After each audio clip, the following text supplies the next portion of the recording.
Now we're unmuted. Now we're live. I can see you there, Jay. All right. Good morning. Yeah. How you doing, Jay? Good. Good morning. I'm doing good. And yourself? All righty. Getting settled in, ready to take on this hour real quick. So let's talk about get my mic fixed here a little bit. There it is. I'm working on my studio. I got some new equipment for my podcast studio, so I'm a little I'm not quite with this new setup just yet. All right, here we go. All right, good morning, Jay. Good to have you on the show. Looking forward to this interview. We got to spend some time a little bit yesterday on the phone. I've got some good questions for you today. So I'm just going to let Jay. I'm just going to go ahead and let you introduce yourself, and then we'll get started on what we're going to do. Let everybody know your name, your business, and we'll get ready to rock and roll. All right, sounds good. So, hey everyone, my name is Jay Perez. I am the owner, founder, and CEO of Exodus, which is a lifestyle company, and Genovix, which is a business entrepreneur, pretty much lifestyle company. So those are my two babies, and then I have a third one on the way, the Fastbar Pro. Got some big things happening on that end. Actually, after this show, I'm going to go be picking up the equipment for that. So I'm really excited. Today's going to be a good day. So this is what you're talking about is this something that you have made or something for the fitness industry, or what is this that you're picking up today? Yeah, something I made. So it's a plate loaded. It's meant for pretty much another either home equipment or even in gyms. I've had people buy the product and carry it to the gym with them or take it to the gym with them. It's a plate loaded machine. It could either be a T-bar handle, so sumo squats, sumo deadlifting with the T-bar. It just centers the weight for you. And then a kettlebell handle, so you can go crazy heavy. I think the heaviest, not recommending it to everyone, but I did, I think, 125-pound kettlebell swing, because I was able to just plate load them with 25s. So yeah, you could do a few things, but mainly I like to tell people that it's meant for beginner level and athletes, because I think athletes never want to strain their back. So I have a lot of athletes who use the Fastbar Pro, especially in the NFL. I can't talk too much about it yet because there's some things happening with that. But I have athletes who are using the Fastbar Pro, and they're loving it because their lower backs aren't sore. They're not scared. They're not slipping discs or anything like that. Although I do love squats. I'm not saying not to do that. It's just another tool in your tool belt. So tell me this. So this is interesting because we didn't get to talk about this, but now that I hear what you're talking about a little bit, so let's talk about somebody like myself, a little older. I used, I squatted very heavy. I power lifted when I was a young man. Those days are long gone. But I have my left knee is a replacement knee, and so doing barbell squats is not something I can do anymore. So this thing, what you're talking about, that centers you. That allows somebody like us not to have that kind of strain on our joints to be able to do squats again. I have plenty of videos of my older clients, ranging from like 60 to 80 years old, using the Fastbar. Again, because a lot of them have knee replacements, knee problems, no cartilage in their knees, and the amount of comfortability that they have. I mean, I have a 68-year-old client. She's jacked and her legs are thick and she has no cartilage in her knees, but she is able to use a Fastbar to the best of her abilities, and she's gained the results. So yeah, I'm very proud to say that you can use it even with knee issues. So where are you at in that process of getting this out to the market? Well, I'm small batches at the moment. So I've already released about 10 small batches, 10 batches of 10. So I'm still, if some people are like, oh, that's a lot. To others, who've been in business, that's just the starting. But now I'm in the process of having investors look into it. Again, big names that, I could tell you off the show. Just sorry for building the suspense, everyone, but it's just, I can't say much right now. Yeah, But I get how that goes. But the yeah, so product itself, that intrigues me, somebody like me, because I'm 61 yeah, and I still get after it, you know what I mean? But I'm gonna tell you that there's something that misses when you can't do full squats. I can sit in the machines and I can push weight and stuff like that, but there's still something about the natural movement of being able to kind of sit and come yep, back up yep, that is needed when just like anything else, right? As you get older, how you sit on a chair and get back up is the same kind of thing like when you squat, right? mhm, And if you can't squat, because I haven't done barbell squatting since my knee replacement, because I'm telling you, it's a lot of pressure. And I'm just not, I just couldn't do that. The other thing that intrigues me, it says that you can multi-use this even with kettlebells. So what yes, you're talking about is this thing can hold the handle that you don't have to hold. So you can get a 125-pound kettlebell, correct? mhm, And yep. do either swings or lifts with your legs also, correct? Another That squat. that is correct. The only thing you can't do, and again, I'm not here to replace a kettlebell, which I've been told. I'm like, no, I'm not trying to replace it. Is pretty much clean and presses. I mean, because of what you're using plates, so obviously the diameter of a plate is bigger than most kettlebells, if not all kettlebells. So you're not gonna be able to press it, but I have a short bar version where you can do tricep extensions. You could do curls if you wanted. You could do rows.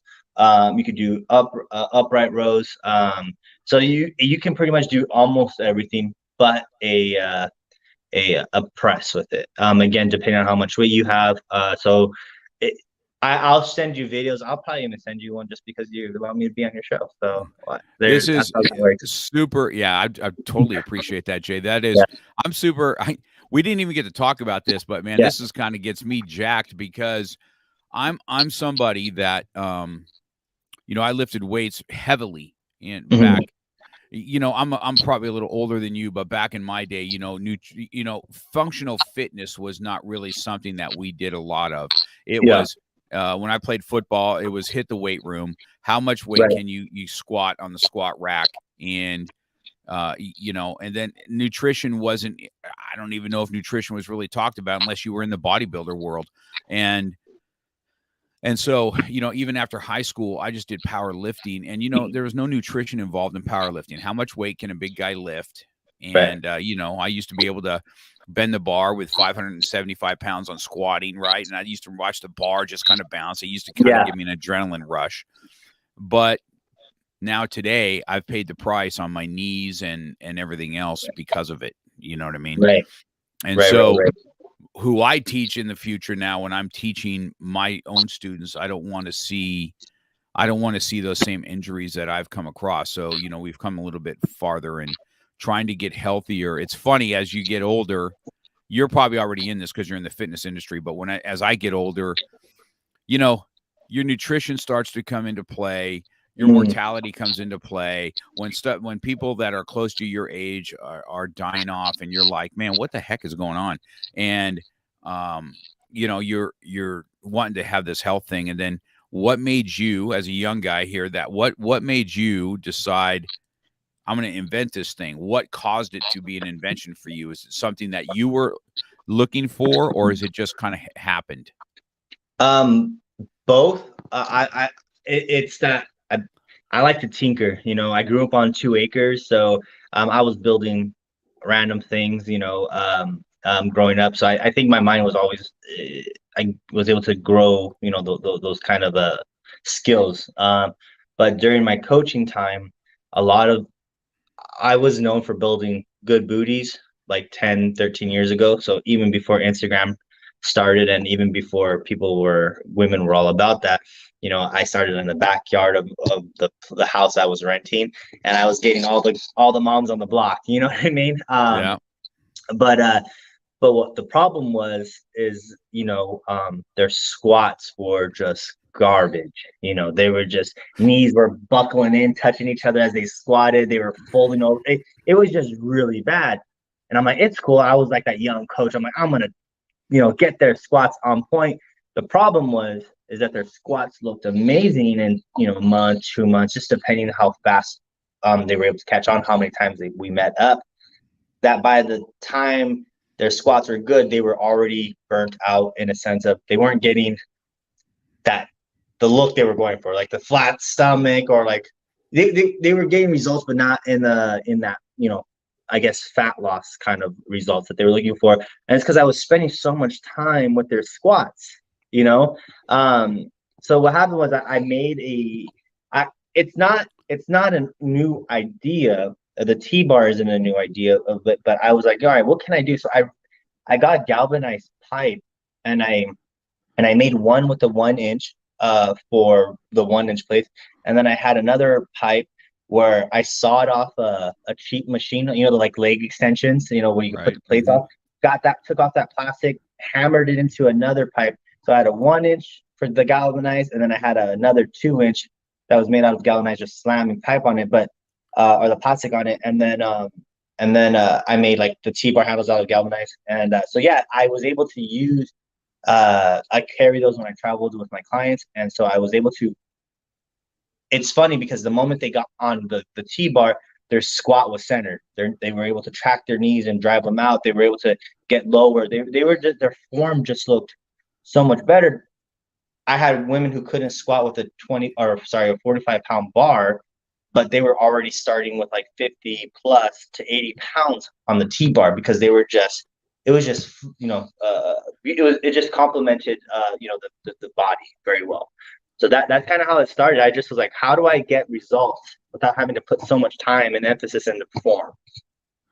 That is, isn't that awesome? How things like that just kind of come about through helping others and trying to better their health, and you finding ways to do that.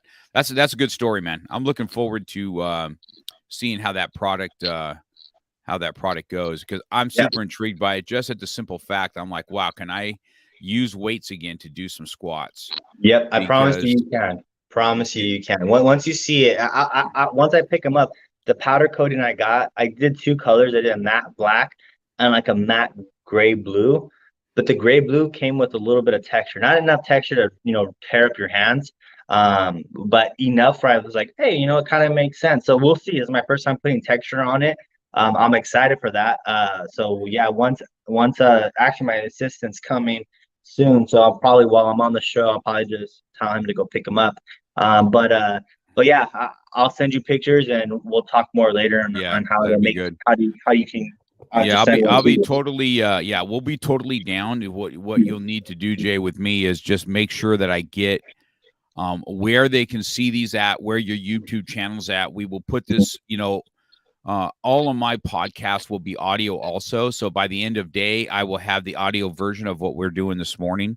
So, and then you'll be on my website also at markcox.com. We'll have the audio version of what we have. So this will be on YouTube where people can watch, and it'll be on audio podcasting. And then all the stuff that you can be listed on my website where they can go and find you. And you just start, putting it out to your people. And if they want to hear a little bit more about this, because, we spent right out of the gate, a good 15 minutes on what this product is. And so Yeah. I look forward to seeing how it is. And as it gets ready again, Jay, if you want to hop on the show again, once it's really out in production, we'll do it again. We'll talk about it. If you're going to send me one, I'll start using it. And we can talk about that, because I'm all about getting after it, man. And something that you can take with you, because I travel a lot. Okay.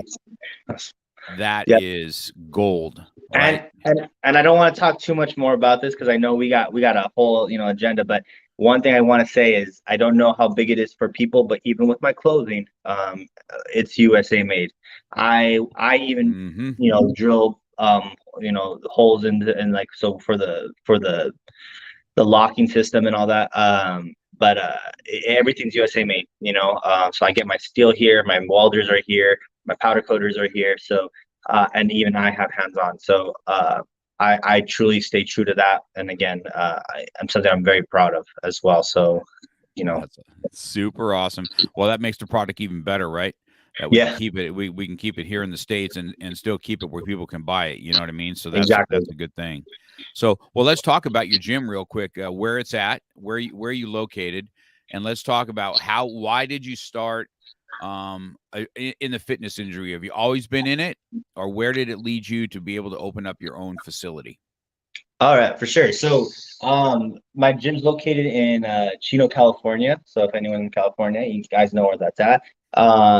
Soon, hopefully, if I outgrow Chino, I'll be moving to Chino Hills. That's the next step. But but I feel like I've always been into fitness. I was very blessed with a crazy, amazing garage gym. I know when people say garage gym, they just think dumbbells, 1 inch plates for the bench press, and like that's it. No, like literally my dad had a full blown gym at the house, and you know I was a very I'm a small kid. I'm a short guy. Not nothing too crazy. Maybe I'm considered average. I'm not sure, but I'm a short guy, but I was a small kid, and my dad was like, "Oh no, we got to make up for this height. We're gonna lift." And I end up, and I grew up on 2 acres, so I had like that natural strength because I was always chopping down trees, and at a young age I was doing stuff. So I was always in the fitness industry in a sense of at home and doing. If you guys don't have a big yard, you would understand you would yeah. It's a lot of yard work. There's a lot of yard work. And I only had 2 acres, so I give respect for those who have like 10, 20, 50, 100. Um, but then I was also in sports. Baseball was my life.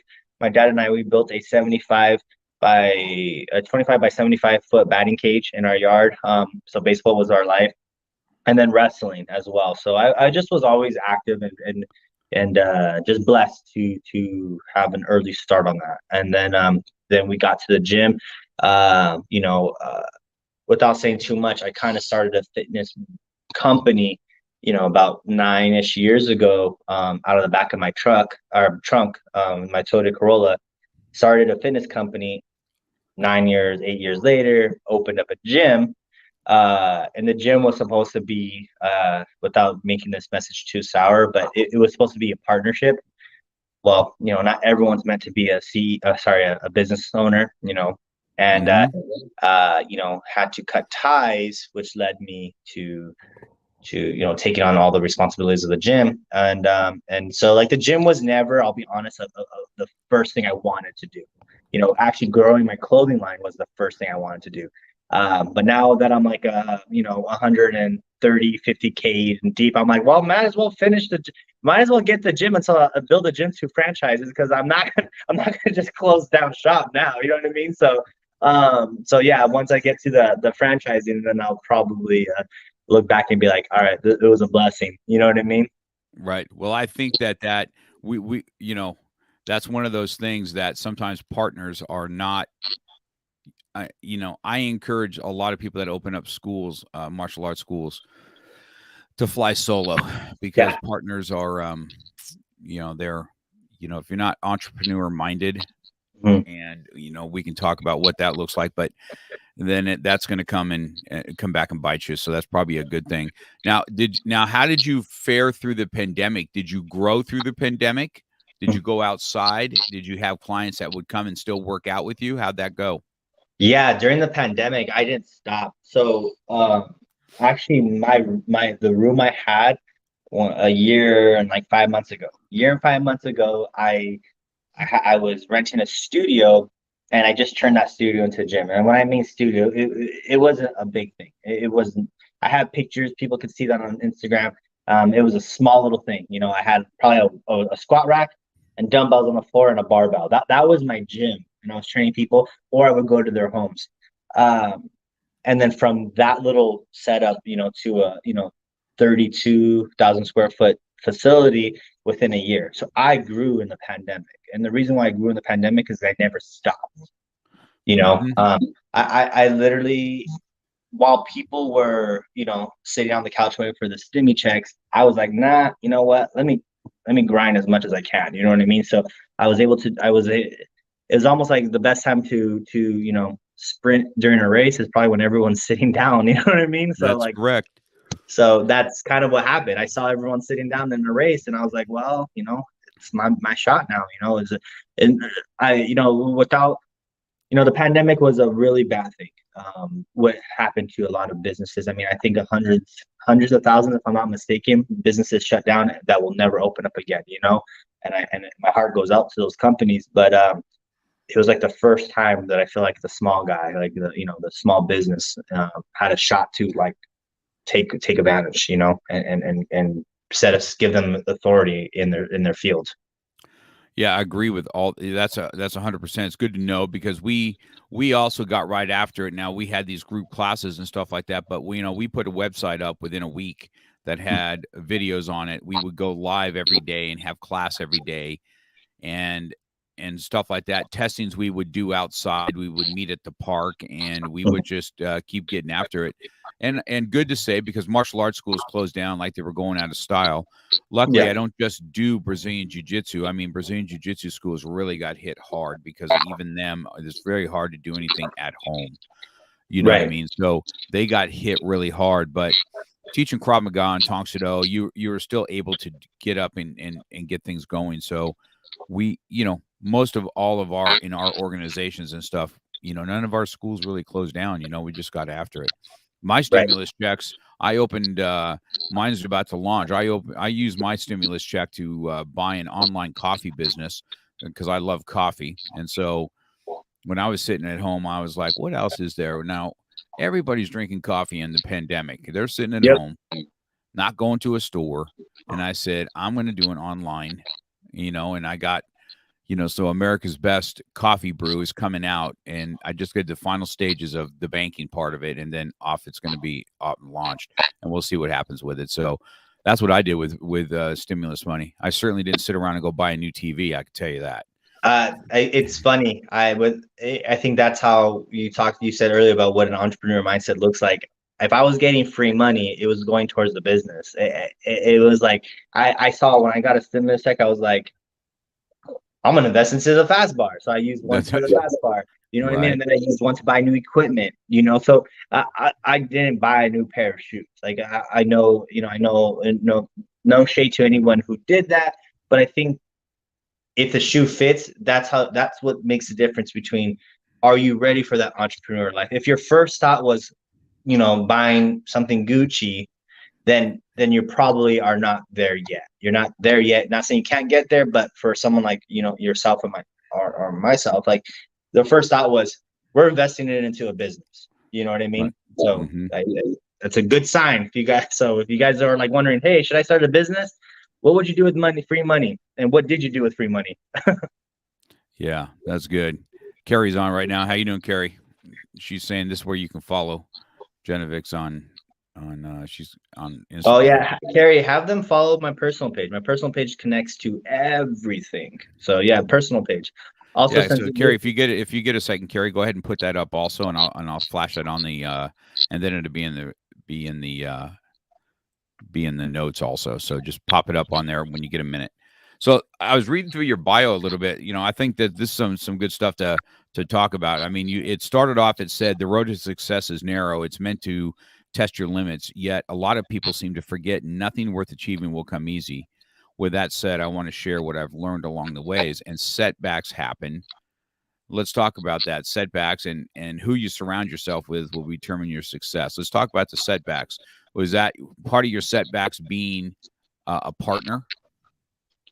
That was, but that setback didn't come until later. The first, since we're on that topic, I will tell other business owners or, potential partners, if you're listening to this right now, I know they say don't go in business with your family or your best friend. I think that's true to a certain extent. If you're going to go in business with people anybody now, it doesn't even matter. Everyone gets lumped into the same category in this. Get paperwork, get contracts signed. None of this verbal stuff. Oh, he said, no. He said, he said, she said, none of that. If it's not on paper, it doesn't exist. And I think once you're able to get it on paper, you're able to delegate roles. So for instance, if it's 50-50, you're able to delegate 50-50. If it's 70-30, you're able to delegate accordingly. So if you don't have it on paper, you're not able to give roles appropriately. So that's all I'm going to say for that. But because partnerships can be a huge setback. For my partnership is costed me about $50,000 to maybe $60,000. That was that's a huge chunk of change out of my pocket, and it comes with animosity as well. when you have to, end the partnership, guess what? People don't usually take that kindly, and they will tell everyone, their side of the story, to everyone, which usually that their side makes you look bad. You know what I mean? So, and that is a huge step back too, because that takes a lot of emotional and mental strain from you as a business. You're already doing 100 things. The last thing you need is that, So, but again, I don't want to talk too much about that. All I'm going to say is partnerships can be a setback if you don't put exactly what you want up front. And I don't care if it's your mom. And Ramon, Mom, you're putting your name down on this paper. You know what I mean? Because in the end of the day, who can say no to their mom? You know what I mean? Right. Unless it's on paper. So even if you're mom, you better put it on paper. It does not matter. So, and no, guys, it wasn't my mom who was my partner. But anyways, the first setbacks was being homeless. Honestly, when I said I started my apparel company, out of the back of my Toyota Corolla, I meant that from a homeless standpoint. First step back was going to school full time, working full time, and living in my car full time. So that, I was in my car for a year and a half, and I want to tell people this. I was in my car for a year and a half because I was a year and a half in the victim mindset. I was a year and a half in the poor me mindset, the pity me, the why me, all that stuff. It makes for a good story, but I'll be honest with you, the real lesson is that the moment I changed my mindset was the moment I got out of that. So, Nice. So the first, during that time, I was working at Walmart. This was like 10 years ago. So I was working at Walmart from 9 p.m. to 7 a.m. I go to the Mount Sac shower, and the shower sucked. It was dribbles, just dribbles. I was like, well, I don't know how I'm going to shower, but I tried. I did my best. And then at 8 o'clock, I had my first class all the way to about like 5 p.m. And then I tried studying and doing stuff, and I slept 30 minutes. And I did that for 2 years, and I fell asleep and totaled my car. But during that time, I learned that Planet Fitness was the best way to go. I paid for $10 to sign up for Planet Fitness, $10 a month, and I got to sleep there, shower, shave, do all that stuff, and I got to eat their Tootsie Rolls every day. I had a diet of Tootsie Rolls because they had a bucket of Tootsie Rolls. I don't know if they still do. I haven't been. I swore to never walk into a Planet Fitness again. But they had buckets, like gallons of just Tootsie Rolls. So I would hand and boom, put them in. My teeth were starting to hurt. I'm surprised I still have teeth. And then every other Friday, I would go get their pizza. So I would go from this Planet Fitness, grab pizza, and go to that Planet Fitness and grab pizza. And I was like, whoop, I'm set for the weekend, But those hardships, that's what it early started, and my mindset shifted after. Again, I was in that position because of my mindset. It does make for a great story, but I'll be honest. I tell people this all the time. I'd rather not have a story and did it. I guess I guess there's no right or wrong way, but lack of a better term, the right way. You know what I mean? Like I wish I would have maybe not have been a butthead as a kid and got kicked out. Maybe not, been put in my feelings for a year and a half and stayed there. Because that's a year and a half, guys, I can't get back. Although I work hard to make up for it, it's still a year and a half. You know what I mean? Right. It's like I'd rather not have to have learned the lesson the hard way. And some of us are just so stubborn. That's the only way we're going to learn. And that God knew. God is like, yeah, that's the only way he's going to learn. So here's your journey. Yeah, that's well, and that's quite a story. I think that you're right about that. But I think what I got out of your story more than being homeless is the ownership of, listen, it was my mindset is what made me be this. You know what I mean? It was a wallow in pity instead of get up and get after it. And I think that's it. I think that's the lesson learned. If people can have some extreme ownership in what they do, they will accomplish much. It's when they cannot come to grips like you had done yourself to say, man, this is my fault. This is my mindset. I'm going to have to, if I want to change my world, I got to change me. You know what I mean? I can't Yep. change the world until I change my world. And when my world's changed, I can help with that. So Exactly. that was that I think that's a super lesson. I think that's awesome. And then while we were on here, I went onto your Instagram page also. I went ahead and followed you on Instagram. I could see that your gym is a really nice gym, by the way. Appreciate that. So let's talk about what you're saying. I think this is another awesome lesson, right? I tell my students this all the time. You are who you surround yourself with. Be careful, and then don't be surprised as you get older that you start cutting people off that aren't on your same direction, right? It's Yep. who you surround yourself will determine your success. How did you start, and who did you come around that started having that same mindset as you did?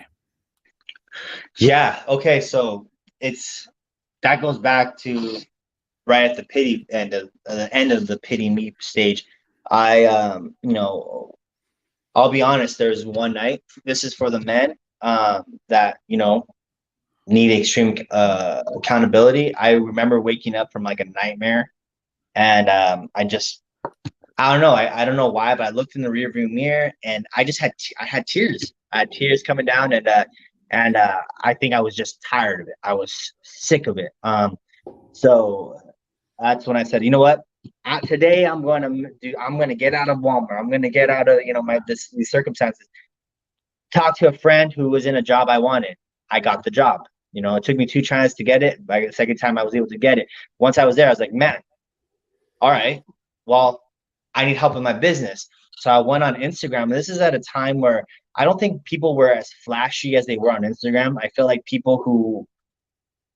they were more genuine. And I just reached out to somebody who, I'm very faith-based. And it's like, I was scrolling through Instagram and there was someone that I didn't know who they were. And they just looked very well off and very successful. I reached out, got in contact with them, actually got scheduled a call. And then I had talked to the CEO of that company, and he's like, yeah, we just talked. So long story short is that I got in contact. His assistant was the next one to talk to him, like the next day or two, and he's like, well, you talked to his name's Anthony. You talked to Anthony already? I'm like, yeah. He's like, oh, he never does that. He goes, I don't know what you said or how you manage that. He goes, but no one ever talks to him first. I was like, whoa. I was already in that mindset. I'm like, now I'm going to start talking to people. So I talked to Anthony, and Anthony started helping me with my business, right? And so back to the question, as I started with my mindset and I started leveling up, I had more confidence to talk to people who were already leveled up. You know what I mean? I don't think I attract anyone in a sense. I think honestly they were attracting me. If I look back at it, because there is no way I was too new in the mindset, too new in the doing, too new in the accountability to even think that I was the one attracting people. You know what I mean? Mm-hmm. Somewhere they somehow they were attracting me, and because I was doing that changes, I was finding them. You know what I mean? The doors were opening. So that's kind of how it really started. Is that I think I was leveling up to be able to talk to these people. So what you did is you went and found a mentor to start, right? And this is great advice, by the way. I have a very similar story. 6 months into my business, I didn't think I was going to make it. I was able to pay the rent, but I wasn't growing a business. I went looking for somebody, and believe it or not, I found him in Black Belt Magazine.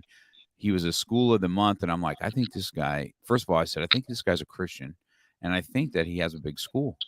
And I called him up just like you did, and he told me, if you get a plane ticket out here, I'll put you up, and I'll help you, teach you how to do that. Isn't it amazing that people that have success, real entrepreneurs with success, have no problem helping those that are out there trying to get after it? And and I've done that myself. So that also is quite a story to be able to tell, not just but your clients too. Say, listen, mindset's everything, and here's my story. Let me tell you how my mindset was and where it is. That's where your mindset needs to be also. I think the awesome, just awesome life lessons there that you talk about, and talking about when you surround yourself with like-minded, right? if you want to have a good marriage, then I guess you should hang out with people that have them. You know what I mean? Yeah. And if you want to make good money, you got to hang out with somebody that makes money, not somebody that talks about making money. Yeah, So I'm very big on that. I go on rants on Instagram all the time about how are you so successful but don't have time to help people? I just don't get it. I think, you know, in genomics, one of the things I say in genomics is, you know, a lot of my clients in genomics ask all the right questions. They just ask all the wrong people because people don't want to help others. You know, you got to find your community, you got to find your people, your circle, and that's what I've done with the gym. That's what I'm doing with genomics, and I think that's what we're doing here. You know, so I'm very blessed to be a part of it. yeah, I think that's all. I just really good, solid core way. It doesn't surprise me that you have the success you do as you're moving forward, and then you take what you have, and then you're starting to, get into the next level of what it is, and you're gonna have something on your plate. I picked the coffee thing. You picked this. This is something that is easy for people to have and easy to have at your house and easy to use. And that just makes things even more, impactful. I have that too. Like you said, your dad hasn't, I invested in my gym at my home before the pandemic. I really started building a nice home gym.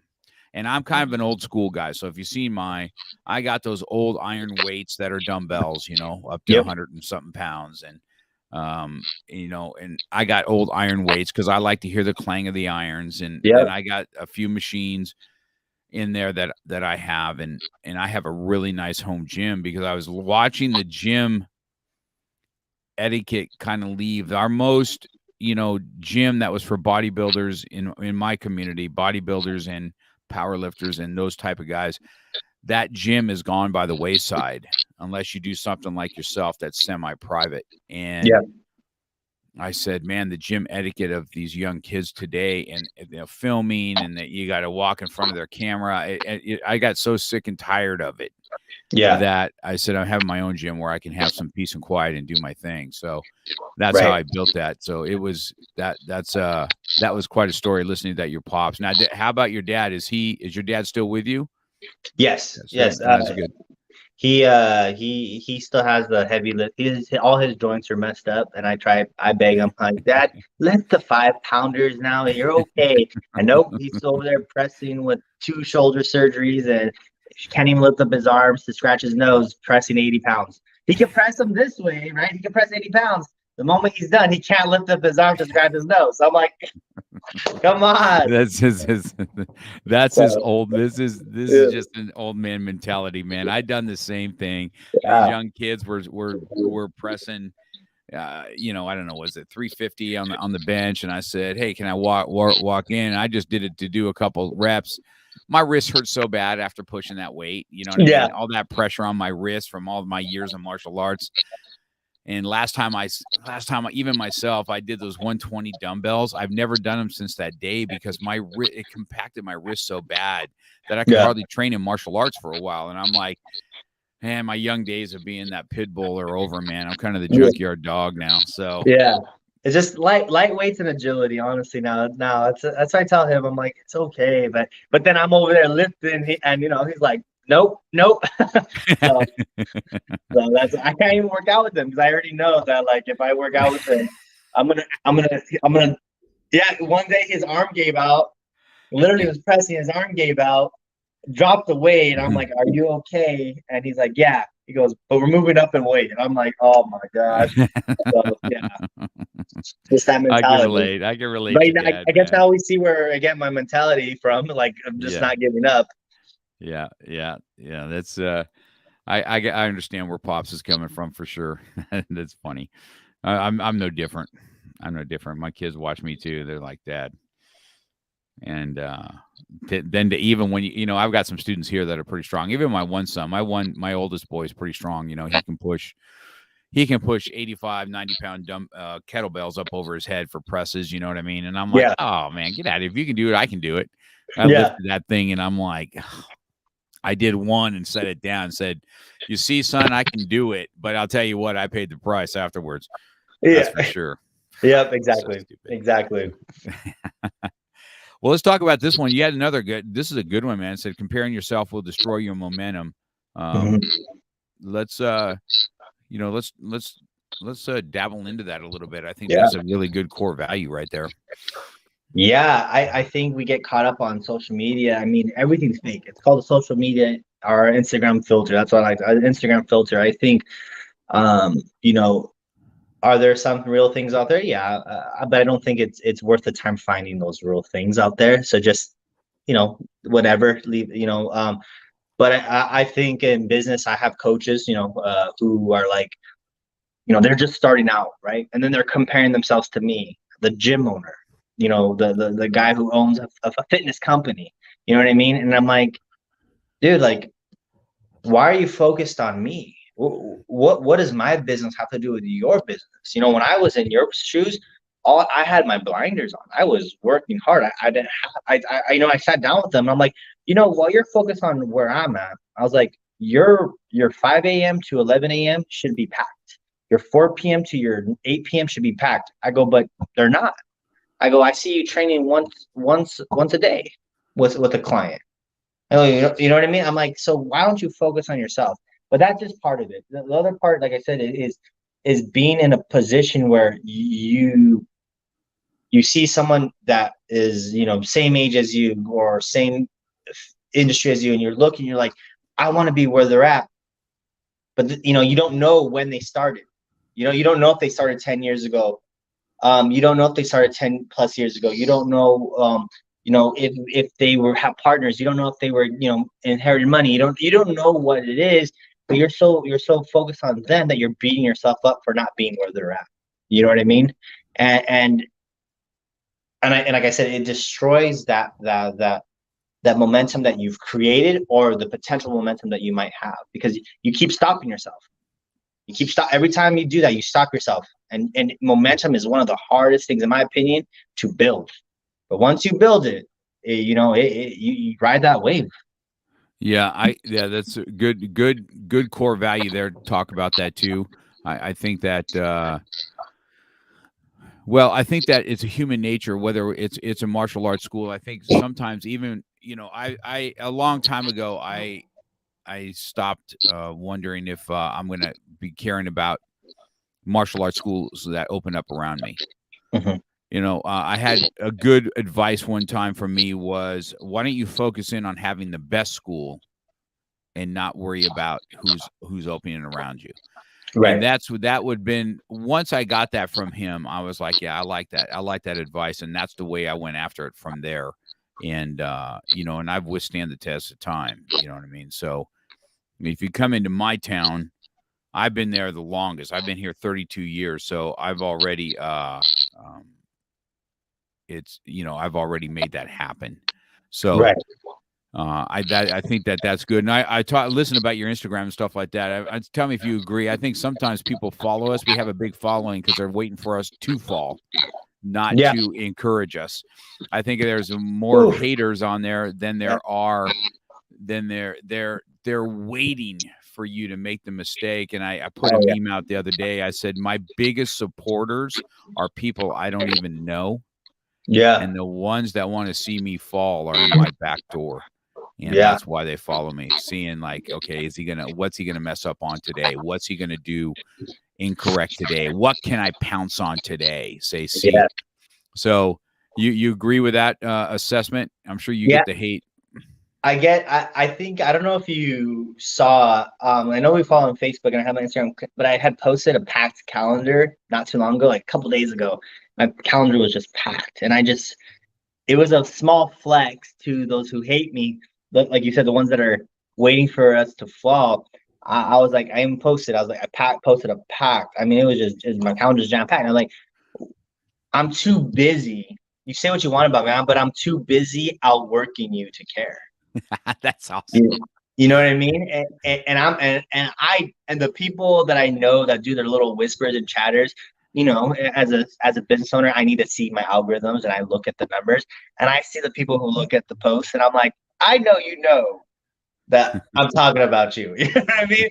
But again, I don't have time. But every now and then, you gotta let the little kid out and just play the little game for a second. But yeah, I was just like, for those who talk your stuff, I'm letting you know that I'm too busy out working, and here's the proof.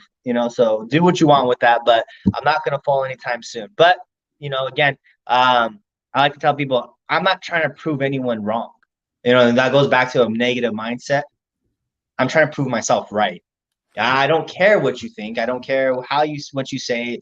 It's how I feel, what I think, and what I'm going to do. So as long as I'm focusing on proving myself right, and I think this is a great mindset for anyone who's listening. I know you have your haters. I know you have the people you want to just show them, but you're constantly in the negative. You can't. I'm telling you, you cannot grow that. In that, the moment you look in the mirror and say, you know what, I'm just going to prove myself right. It's an automatic shift in the mindset where you're in the positive. You're focusing 100% in the positive realm of things. You know what I mean? So maybe someone who's out there who can resonate with that, try making that shift. I think, a couple of days, you're going to be like, what a difference. Yeah, that's good. That's a great analogy. Also, I thought I speak about that even here, even in a martial arts world where you compare yourself to what, well, this guy's so much more naturally talented, and how am I ever going to get to that level? I ain't worried about what level. You got to worry about what level you get to. You can't worry about what somebody else is doing. There's always going to be somebody bigger, better, and badder. Yep. And you can't live life on the what ifs. Okay. I say that all the time. You can't live on what ifs. You got to live on what now, and not on what ifs. And so I think that's powerful stuff that you get. You share this. How are you as a trainer? Do you get to, I have a great trainer. His name's Ronnie. I told you about him, right?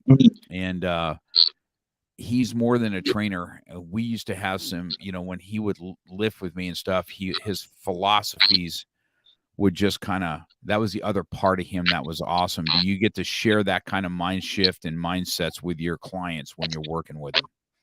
I get to share that with everyone within my circle. I built inside out. What I mean by that is everyone who comes into my community, they're welcomed as family. It's tight knit. It's tight knit. My influence on them when I get to share my mindset, my habits, my lifestyle, it starts to trickles from them to the next person. So I think a lot of people, they cast their net so wide. They're trying to influence a person they've never met before. Does that happen? Yes. I know I influence people all around, that I've never met. And I know they're influenced because they messaged me. But I never focus on that. I've always focused on the in, and it trickles out, right? So I'm very blessed to just tell people that when it comes to fitness, I'm not just talking about, the six pack and big booties. You know what I mean? I'm telling them that, hey, I tell them that, motivation is for people who lack discipline. I get to tell them that, like, if you want the body, stop looking to be motivated every day. You need to be disciplined. You need to come in the days you don't want to. You need to come in when you know it's leg day. Don't tell me you're sick. I know you ain't sick. You know what I mean? Like that. This is what I tell people. That's how I describe motivation. And some people can resonate with this. There's that quote you hear in the morning. You're like, wow, that is an amazing quote. It makes your hair stand up. You got the tingles, and your day goes well. By the end of the night, I could ask you, hey, what was that quote again? You're like, oh, I don't remember.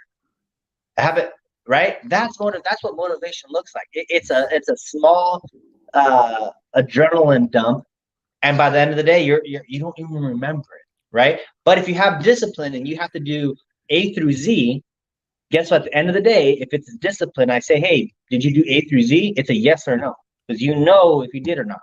You don't need to remember that quote or that song or that person or that story, because you already in your books, you know what you need to do, because you're going to do it again tomorrow, and you're going to do it again the next day. You're going to do it again the next day. I mean, how many quotes are you going to hear every day? You're going to wake up and hear a new quote. You know what I mean? It doesn't a quote every 4 hours.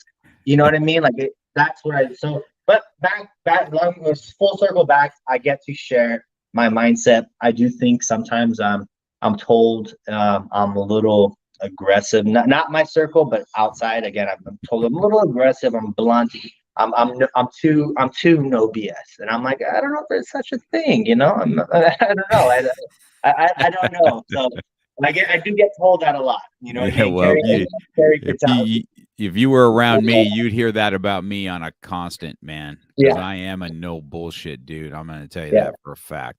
And I'm pretty blunt. And as you get older, I used to wonder why do older men get kind of seem like grumpy? You know why? Because they just don't. They're tired of bullshit yeah, and they don't really care. That's and that's I don't want to hear any more excuses, and I just want to yeah. either get after it or get off. One of the two. So Exactly. it's it's such a great, and those are awesome, awesome quotes about. I know a lot of people live in the meme lifestyle that they meme it out there, Yeah. and they see that, and I've even seen leaders talk about their leadership, and then they have this meme, and I'm like, man, I don't know. I said start living the meme, stop posting the meme. You know what I mean? Yep. Exactly. And I, in my own story, I tell everybody quite a bit. I said motivation is just like you said. It's a short-lived thing, because when you go to bed at night and you're super motivated in the morning, I'm going to start this diet, I'm going to start all this, and you get up and you are fired up and you're motivated for the day, and 2 o'clock and life comes around at 2 p.m. that motivation is gone, and you're like, I'll just wait till I'll wait till the weekend, and then it's over. If you don't have self-discipline, you don't have anything. You can't worry about. Here's the other thing. I don't know, Jay, how you deal. This is a good thing to kind of wind down our stuff about, because we're getting up on that hour. But how you tell your clients. I haven't told you my story, but there was I've lost 115 pounds, right? And when I did it, motivation isn't what I was motivated to do it to start, but I'm telling you, it was my discipline that kept me going. Right. But how do you tell clients, I've been with the best trainers in the world that I could train with and do all this stuff with, but there was nothing they can do without me doing the work that needed to be done. Right. How do you tell your students I'm here, and I'm here to coach you. Mm-hmm. He's not necessarily there to motivate me. He's there to coach me. I'm going to tell you what you're going to do. Yeah. And if you do it, you're going to get success. If you don't, you can't keep coming to me for some kind of motivational speech, or come to me. So how do you work that in? Oh man. Okay. So this is something that I actually sit down with my coaches on. So if you're a coach, or I think this could go to almost any product or service. So, but for now, we'll just talk about it as a coaching way. There first has to be a why, in the sense of, for instance, I have someone who is, they want to lose 80 pounds. That's cool. But why do you want to lose 80 pounds? Right? You got to get them to break that shell. What's significant about that number? Then you start to see that then as you kind of build that relationship with them, you realize that, they lost a loved one, from, health issues that were associated with weight. You know what I mean? They got a scare from the doctor telling them, like, hey, if you don't do this, you're looking at, this is what your future looks like. You know what I mean? Then also you look at beyond that, then it comes to confidence. You got to get them to say, like, I'm not confident. And I'm not here to body shame anybody. And I know what society tells us, but the truth is, when you really talk to these people that, that want to lose, they just don't have confidence, and they're stuck between a rock and a hard place, because they're being told on social media that they should accept themselves for who they are. But internally, when they look in the mirror, they're not happy, but they don't know where to go. So you got to tell them, like, what do you want? And when they figure out, like, hey, I don't care what social media tells me, I'm not happy, so I'm going to do something about it, right? So when first you got to break down their really what's significant about that number, right? Or their goal. It doesn't have to be a number, it could be a goal. Then you got to talk about the respect.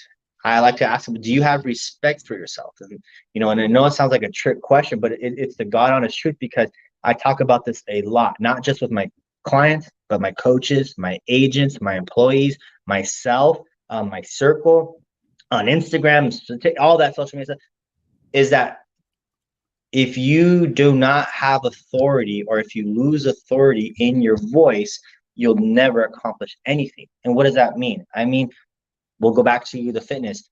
A lot of people say they want to lose weight, right? New Year's resolution. I'm going to get on it. I'm going to get on a New Year's resolution. But in the same sentence, if not the next sentence, they say, I'm going to lose weight on New Year's resolution, my New Year's resolution. But then the next sentence, they're like, but we'll see how long I can do it for. Why? Because they have lost so much authority in their voice that even when they say it and they hear it, they know not to be true. Because they don't have any respect for their goals, their themselves, their future, or anything like that. And I don't mean to be, again, blunt or too straightforward, but the truth is, guys, you lack so much respect in yourself that even when you say something to better yourself, you don't even believe it. So when I talk to a client, I let them know that I'm not here to persuade them. I'm not here to convince them. I'm here to help them with the goal they want. And during that time, when I'm helping them, I'm here to tell them that it's not motivation that they're looking for. They're looking for that discipline. They're looking for that respect in themselves. They're looking to regain that authority that when they say, hey, I'm going to come Monday, Wednesday, Friday, they're going to come Monday, Wednesday, Friday. When they say I'm going to cut out, chips and soda, they're going to cut out chips and soda. When they, you know what I mean? And it gets to a point that I've had grown men, grown women, all shapes and sizes, come to me and cry to me because they said that it has never been easier once they made that mindset. Once they said, hey, I do have respect for myself and I do want to regain the authority in my own self. It becomes, it's the moment they say I'm gonna cut out soda, it's done. It's easy because they said it. They believe in it. They know it's going to be true. So yeah, I hope that wasn't too long-winded, but I really do sit down with everyone that I can reach, and I tell them that the moment you lose authority in your own voice, you'll never accomplish anything you say. Yeah, no, I think that this is definitely not long-winded. I think that it's a powerful testament to a good coach that, first of all, good coaches do this. They tell you the truth. They are blunt. And when you mess up, they're going to tell you, did you do this? Yeah. You can't be upset at me. Right. You can't be upset at the world for what you lack. And so, and I've had to hear this. My shift came not from being trained at that particular time. I remember I had a health issue that happened, right? I had blood clots, and it happened from an injury on top of it. And that's where I had a mindset shift. One of my stories was, I wrote about this in my book, but I remember laying in the hospital, and I'm like, man, what's going to happen with my kids if something happened to me, man? And I wasn't here. And it was hard on my parents because both my parents are still alive. And I'm like, what am I going to do with that? And then for 6 months, my mindset was like, I was scared for 6 months, to be honest with you. I thought every time my heart did something, I was going to have a stroke. And I was just like, you know what, God, don't give me a stroke. Just take me home if that's the way it's going to be. But there was a shift in my mind when I said, I'm not living like this anymore. And I went after it. The keto diet's what I followed. That's what started my whole journey, and it really turned things around for me. And that was the journey I started, and I just went after it. I didn't tell anybody about it when I first started. What's funny is I didn't tell anybody because I felt that I can't tell everybody, because if I fail at it, it's just going to be another failed thing. So I said, I'm not even putting it out there. But after about 3 weeks, when people are starting to notice, like, hey, are you dropping some weight or what's going on? And I would just say stuff like, hey, I'm just kind of changing lifestyles up a little bit. Yeah. And then all of a sudden it got more noticeable. And then once it's noticeable, then you're all in, especially if you're in an influence day, right? I'm like, and I can't be screwing up now because everybody and their mother's watching me. So I appreciate a coach like yourself, what you talk about. My coach was a lot the same way. And if you don't have thick skin, sometimes you don't really need a coach. You need a mirror. That's what I tell everybody, right? Yes. And Yes. so I But think it's true. It's I know we're coming up on that time, but I just want to say, like, if I've said this before and I got a lot of hate for it, but this is true. You cannot let life be your trigger. Everyone always has that, oh, I'm triggered. I'm triggered to this. Guys, life happens to everyone.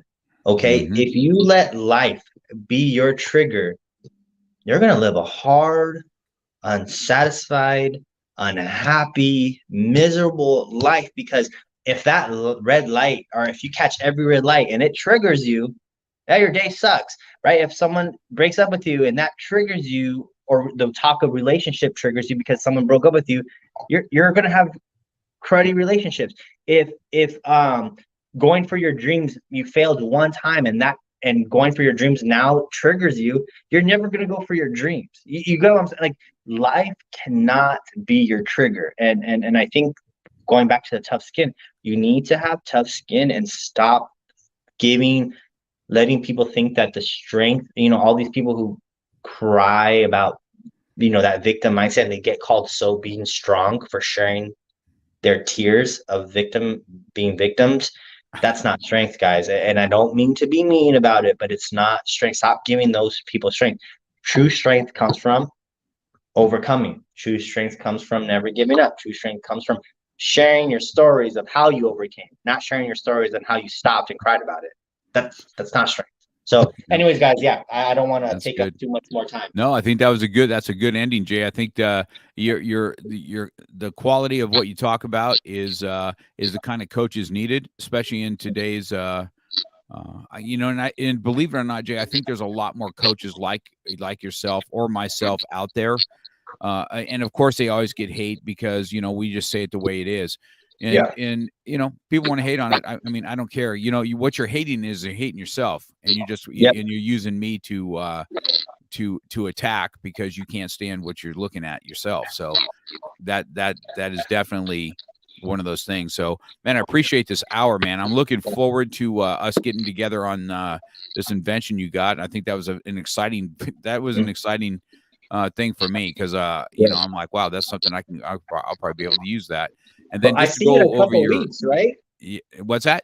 I Yeah, see I'm you in gonna a see couple you. weeks. Yeah, I'll we're bring gonna it. be okay. Bring it. That'd be great. I'll Yeah, I'm bring gonna it. be at that. I'll keep posted. Yeah, I'm gonna be at that jiu-jitsu tournament with we were just talking about it. We're gonna be at that jiu-jitsu tournament with my students, and so we'll be able to see each other and get to know each other a little bit better out there. That's going to be a good time. So, but yeah, I appreciate your candor. I thought your 4 points of what you did for yourself, and then the best thing, Jay, I can tell you just from my perspective on getting to know you here for this past hour, but you don't talk the talk, you walk the walk, and you came from living in a car to owning a gym, a facility, to then all of a sudden, to all of a sudden inventing something that helps other people, having coaches, and now you're coaching coaches. I mean, this is the ladder of success that goes from 1 to 2 to 3. Yeah. You know what I mean? And you've walked that walk. And so from my perspective, just kind of listening to your story, you take that win, because I tell everybody this too. You need failure is what gives you lessons. Your wins is what keep you going. You know what I mean? And so from me, I'd like to tell you, Coach, from one coach to another, take the win today, man. You've overcome a lot. I'm proud to be able to spend this hour with you, man. It was a good thing for me. That means a lot to me. Thank you. All right. Thank you. All right. You go get your stuff that you got. You got a busy day coming up. I appreciate the hour. We'll get to know each other on the phone a little bit more, and we'll be texting back and forth, and I'll see you at the jiu-jitsu tournament. Yes. Yep. All right. Thank you so much. I appreciate you. Have a good one. Yes, sir. Bye-bye, Jay.